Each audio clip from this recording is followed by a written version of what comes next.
ভাই তুমি হঠাৎ করে না বইলা বিদেশ থেকে চলে আইলা, আর তুমি আমাদের খবর দিবা না?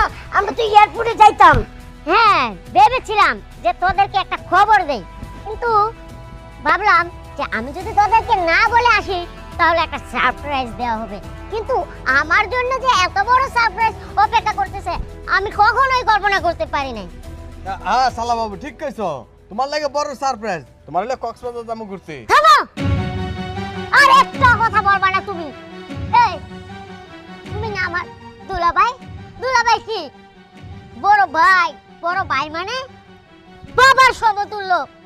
আমার মা বাবা যখন মারা গেছে এই তোমার হাতে আমাদেরকে তুলে দিয়ে গেছে, আর তুমি কি না আমাদের সেই সংসারটা তছনছ করে দিছো।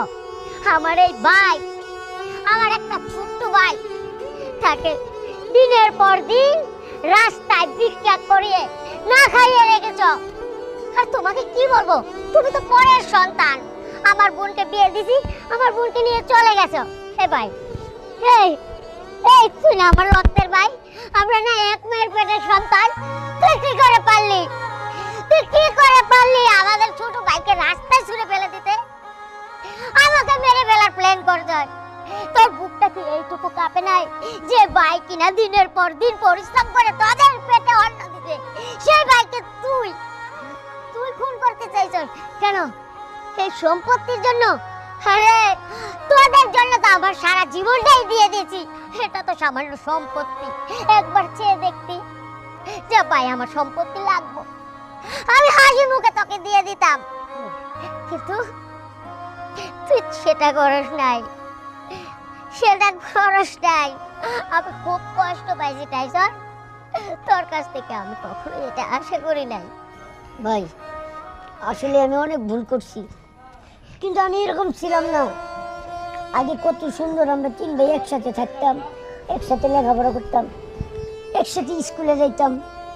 কিন্তু যে আমাদের সংসারে আমাদের এই দুলাভাই এসে এই দুলাভাইয়ের আশকারায় পড়া আমি দিন দিন অনেক খারাপ হয়ে যাই, আমি দিন দিন অনেক নষ্ট হয়ে যাই। এই দুলাভাইয়ের কথায় আমি এইসব করি। আজকে আমি বুঝতে পারছি যে আসলে আমাদের তিন ভাইয়ের মাঝখানে সমস্যা একটাই, এই দুলাভাই। এই দুলাভাই আমার অনেক কথা কইছি, অনেক খারাপ কথা কইছি। ছয় সম্পত্তির ভাগ, কারে মাইরা কারে ঠকানো যায়, এইগুলো শিখাইছে। আসলে ভাই আমি ভুল করছি, অনেক বড় ভুল করছি। আমার ছয় সম্পত্তি লাগবো না, আমি আজকে এবারে ছেড়ে চলে যাবো। না রে ভাই,